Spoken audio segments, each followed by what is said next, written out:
All right, so in this, we are going to, in this video, we're going to talk about conditional probability, intersection, and independence in this course. So, conditional probability is the probability of the occurrence of event A given the occurrence of another event, which will be B. So, the probability of A, this line means given that B has occurred. So that'll be the intersection of the probability of A and B over the probability of B. And of course, the probability of B cannot be equal to 0. Now, the rule for computing the probability of A and B by counting will be the probability will be equal to the number of those that occur over the number of your B. And the rule for computing the probability of intersection of events, if E and F are events, then it'll be the probability of A intersected with B equal to the probability of A times the probability of B given A, which is probability of B is also equal. So if you have like, this is A, given that A occurred, and the probability of B times the probability of A given that B occurred. All right, so basically we're taking this formula up here. If I multiply this side by the probability of B, I get the intersection. So that would be our intersection equal to the probability of A given B times that probability of B.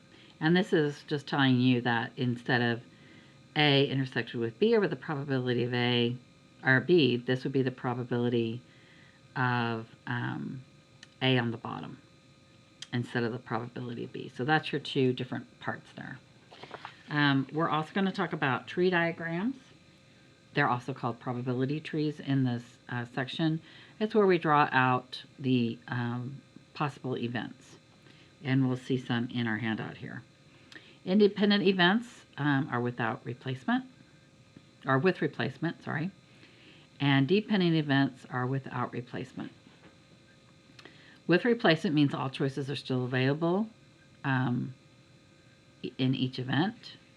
And then without replacement, all choices are not available with each event. Independence is when A and B are any events in a sample space and the intersection is equal to the two probabilities multiplied together, or the probability of A given B is equal to the probability of A, and the probability of B given A equals the probability of B. Conditional probability, we have some more formulas here and we'll address those as we get there. So let's get on to example 1. So for example 1, we have a single card is drawn from a standard 52 card deck. Find the probability that the card is a spade given that it is a 7. All right, so we're looking at a spade given it is a 7.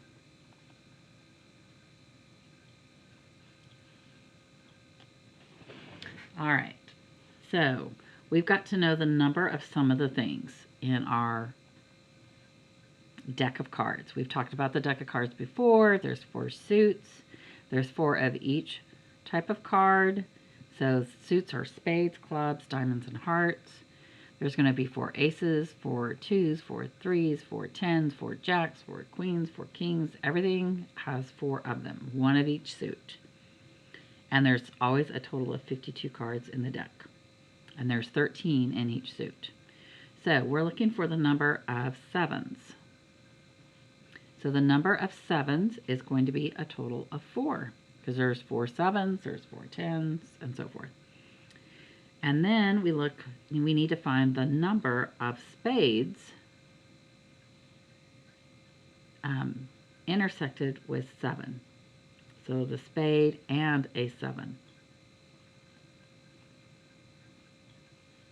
So if we're looking at spades and a 7, there's only one 7 of spades.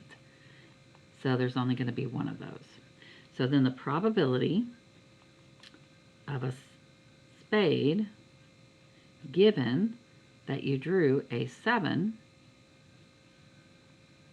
is going to be equal to the number of spade and 7,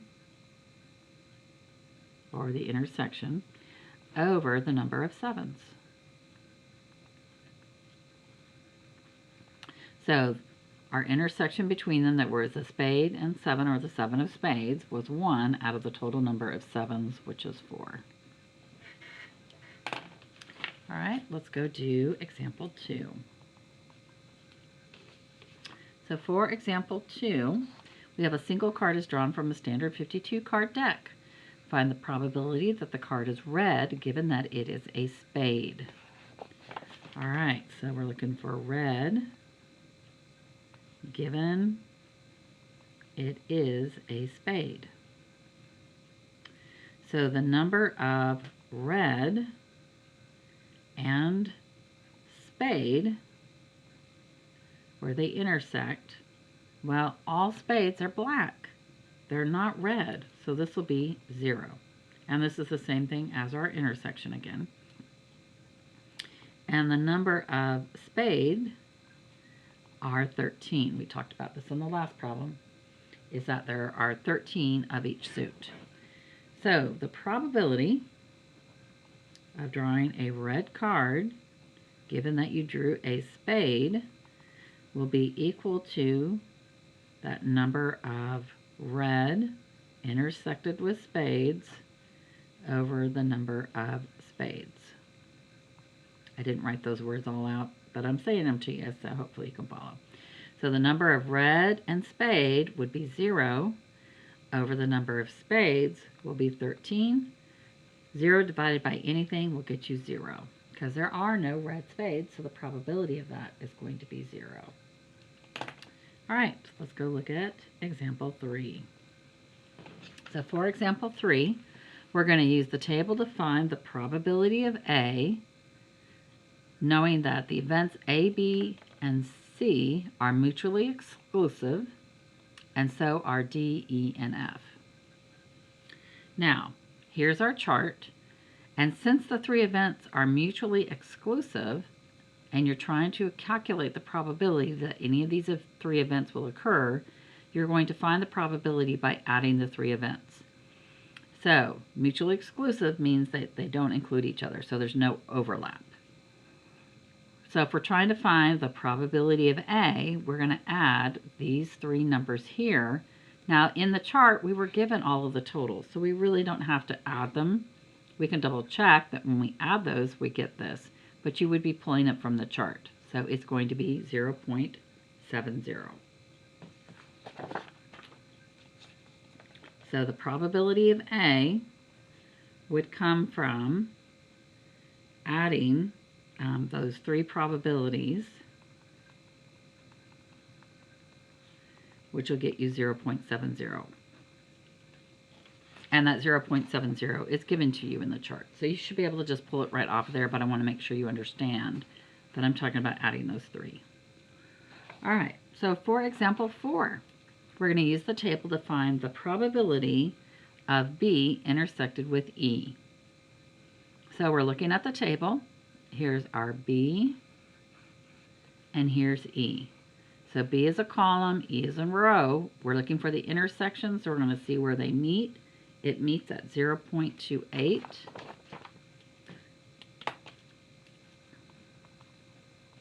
So for example 4, the probability of B intersected with E will be equal to 0.28.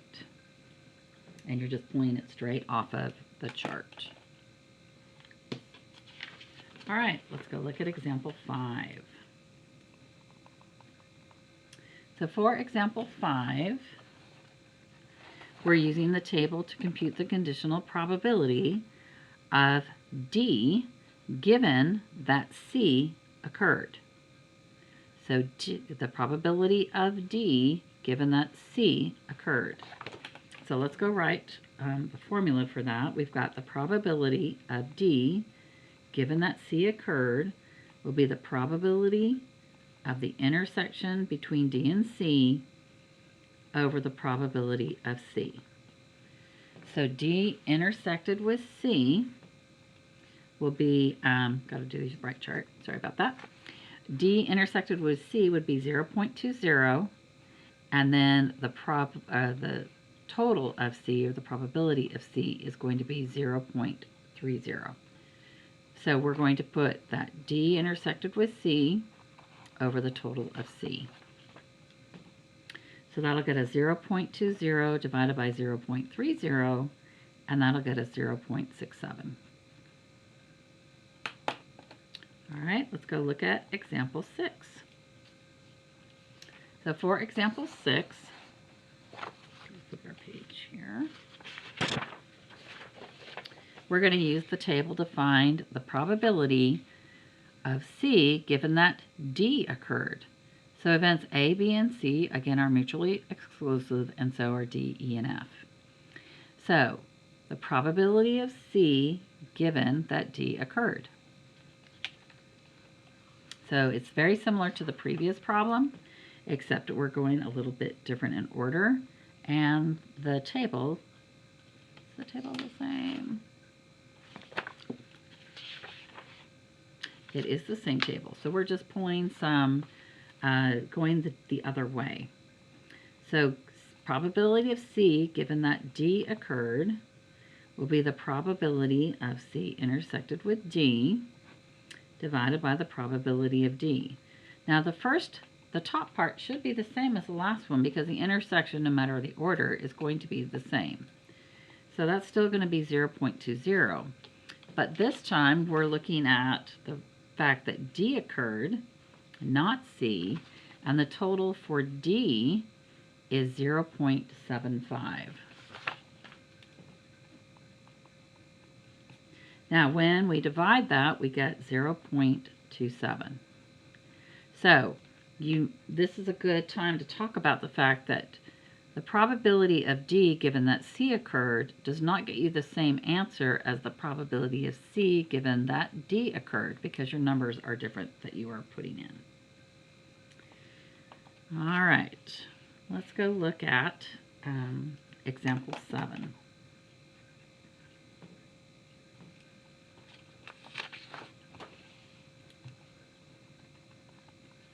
So for example 7, we're going to use the table to test the pair of events A and E for independence. Events A, B, and C are mutually exclusive, and so are D, E, and F. All right, so we want to see if the pair of events of A and E are independent. So remember, our independent events meant that the intersection was equal to the probability of each event being multiplied together. Or we can do the fact that they occurred equal to one of the events. All right. So first we need to know what our probability of A is and our probability of E is, because those are the two that we're dealing with. So the probability of A, again, is going to be the total. We can add those together. Oh, wrong table, sorry. The probability of A will be this answer right here. So we can show the addition or understand that in our total they're already given those to us. So this is our A, and our E will be 0.30. A is 0.20. All right, so 0.20 and 0.30. And we also need to know our probability of A intersected with E. So where do A and E overlap? So here's A and here's E. It equals to 0.06. That's the intersection between the two events. All right, so our probability of A intersected with E will be equal to the probability of A times the probability of E. So our intersection is 0.06, and we want to see if that equals 0.20 times 0.30. When we multiply 0.2 times 0.3, we do get 0.06. So they are dependent. Are independent, sorry. Because it does actually equal each other, they are independent. All right, let's go look at another example. Example 8, we are going to test A and D for independence. And events A, B, and C are mutually exclusive, and so are D and E. So we're looking at A and D. So our probability of A is going to be 0.7. Our probability of D is 0.3. And then our intersection is 0.21. So we'll have the probability of A intersected with D equal to the probability of A times the probability of D. And on that table, on the chart, we found that the intersection between A and D is 0.21.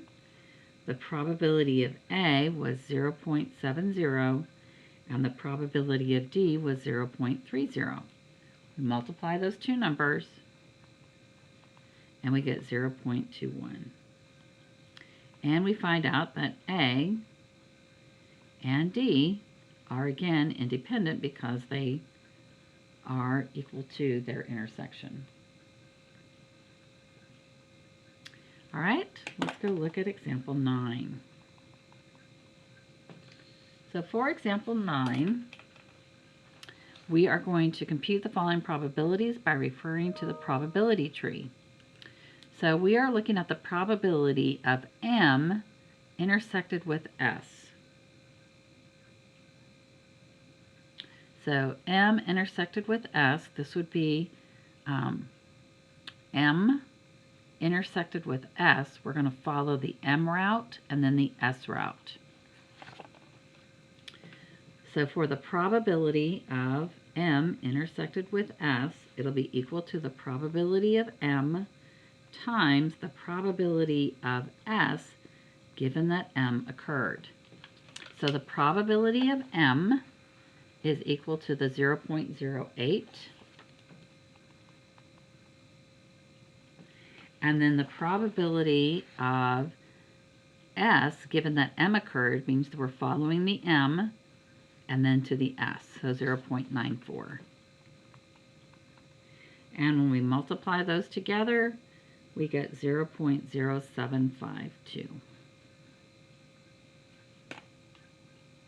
Okay, that's part A. The next one is part B, and we're looking for the probability of R. Now the probability of R, they didn't give us given that this or that occurred. So there's two R's, just like there were two S's, but we were told on the first one, given that M occurred, but this time it doesn't say. So we're going to have to use both of them.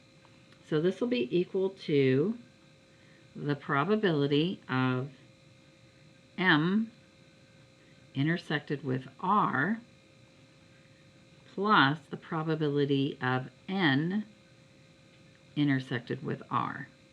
And those intersections are going to be just like these. So we'll do the probability of M times the probability of R given M. So let's write that out. The probability of M times the probability of R given that M occurred plus the probability of N times the probability of R given that N occurred.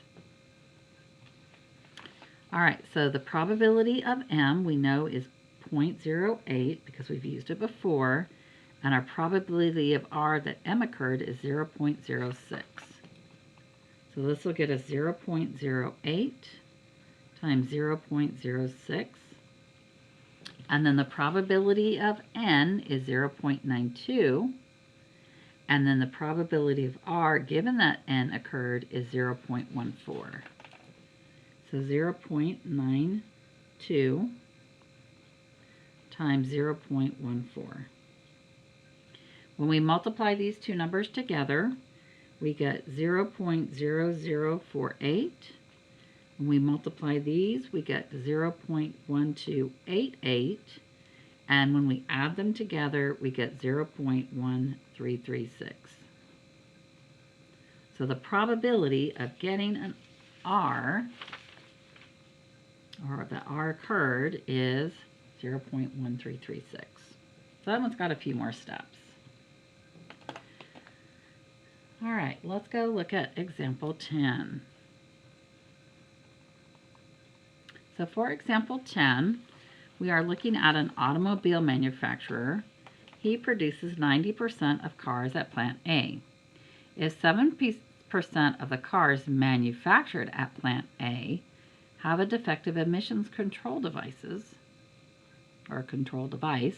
what is the probability that one of this manufacturer's cars was manufactured at plant A and has that defective emissions control device?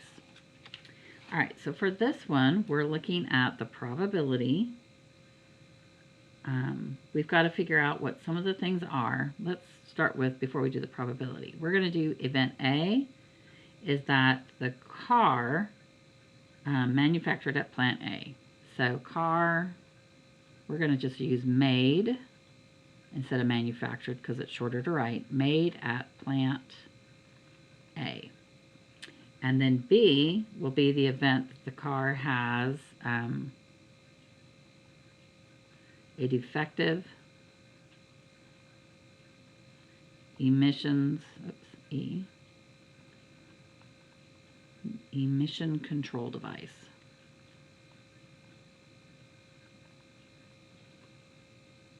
All right, so this will be the probability of having a defective emission control device given that it was made at plant A.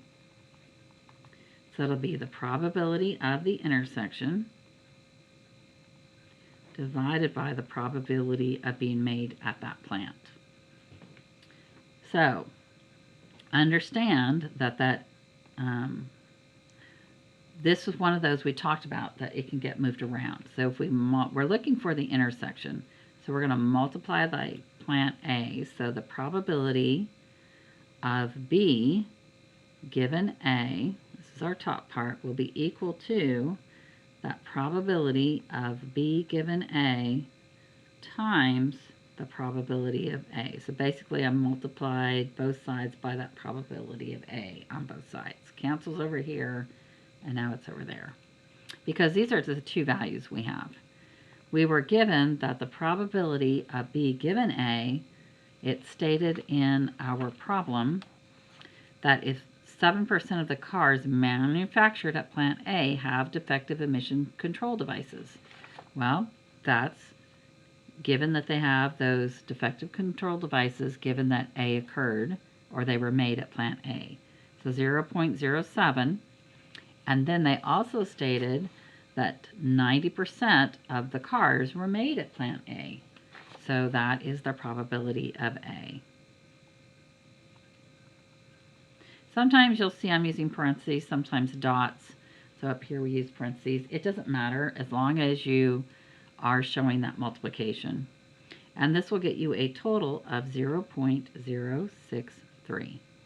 So there's 0.63 chance of a car at plant A having a defective emission control device.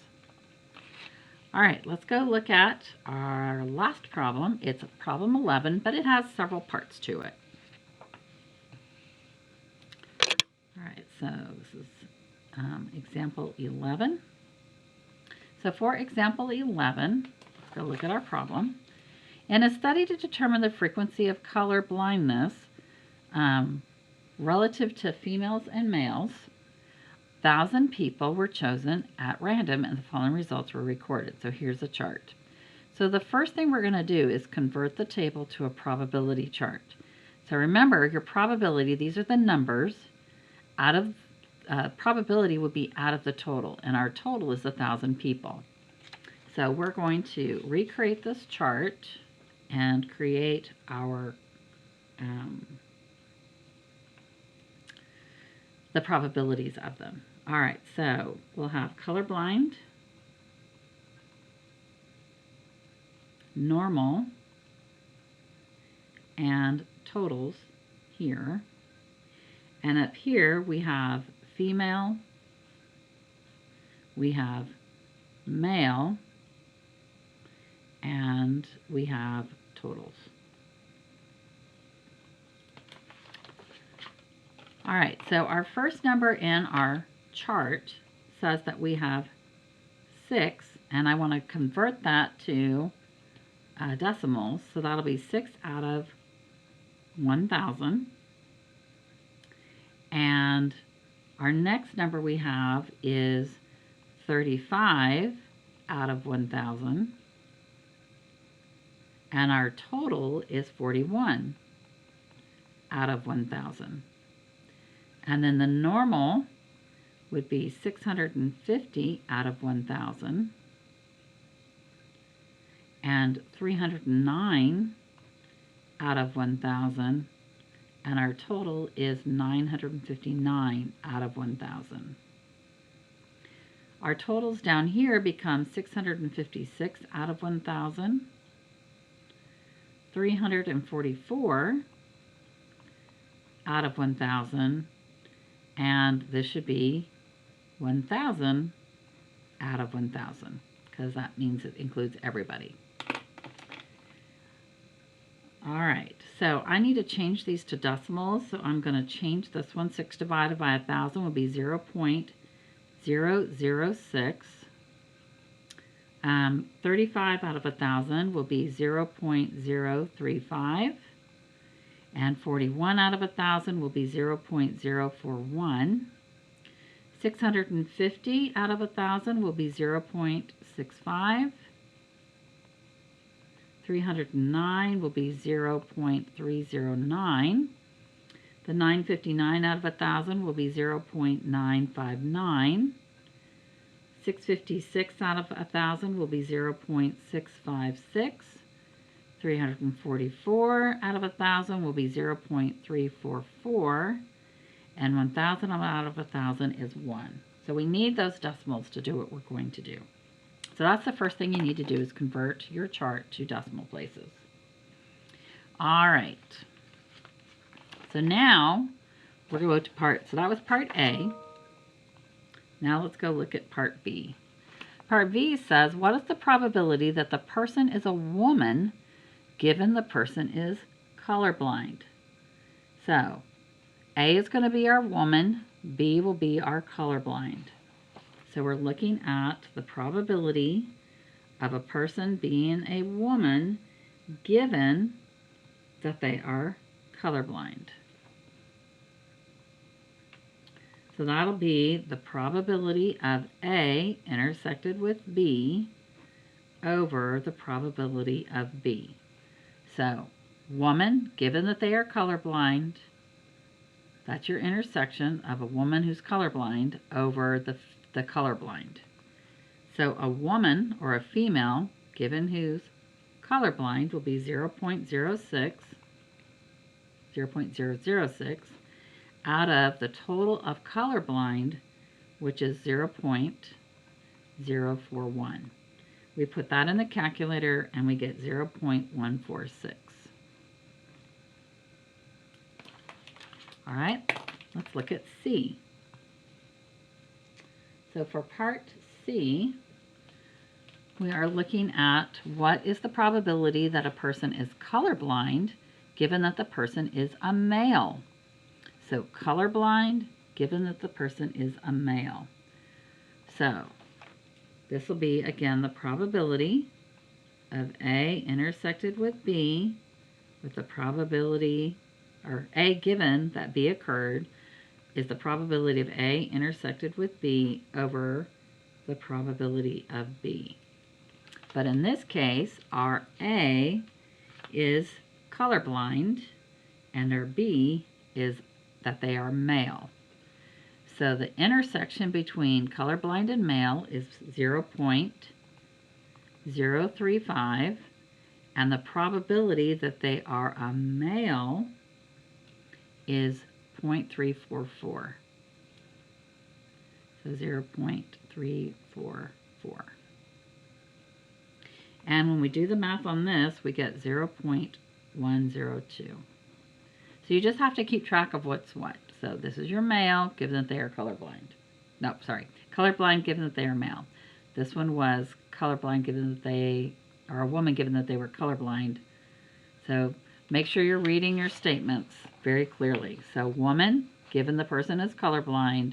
Second one is colorblind, given that they are male.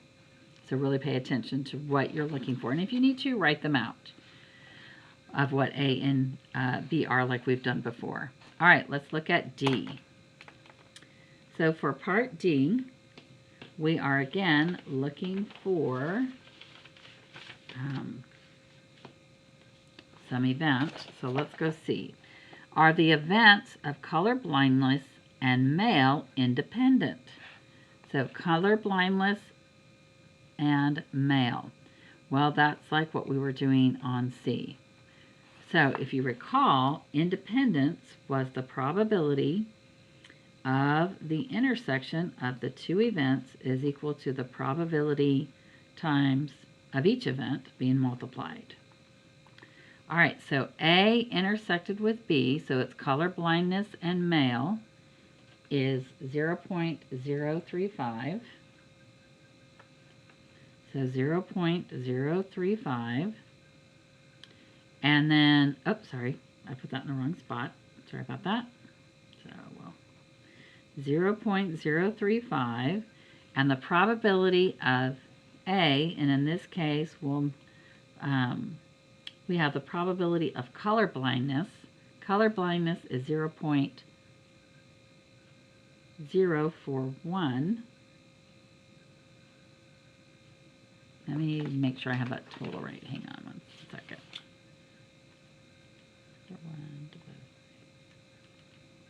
Yes, that is correct.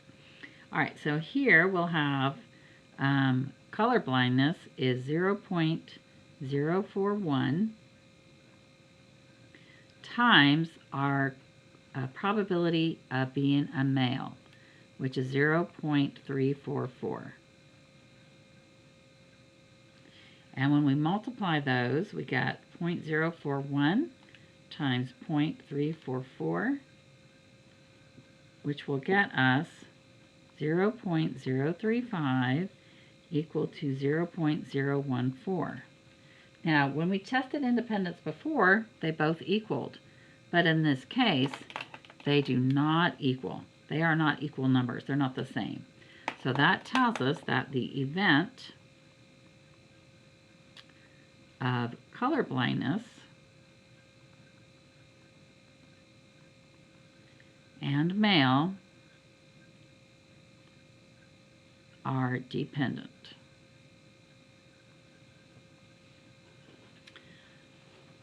All right, so let's go look at E.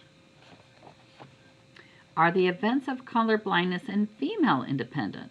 So we're going to do the same thing we just did. So we have the probability of A intersected with B equals the probability of A times the probability of B. Now, you can, again, you can change these letters if you want to keep track of them a little better. You could have used F and M. This could be like a C. You could make that N, or you could say that's C complement. You can do whatever you want with those. I mean, you can pick another letter so you can follow it a little bit easier on the chart.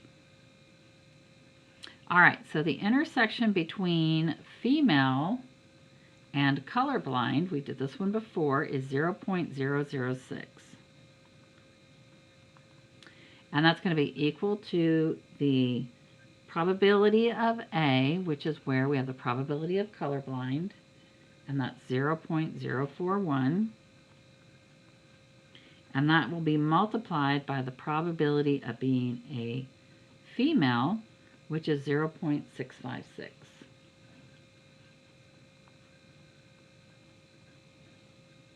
And when we multiply those together, we get 0.027. Well, again, those don't equal, so that tells us that the events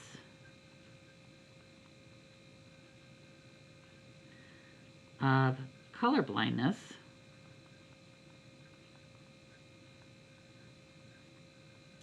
and female are dependent.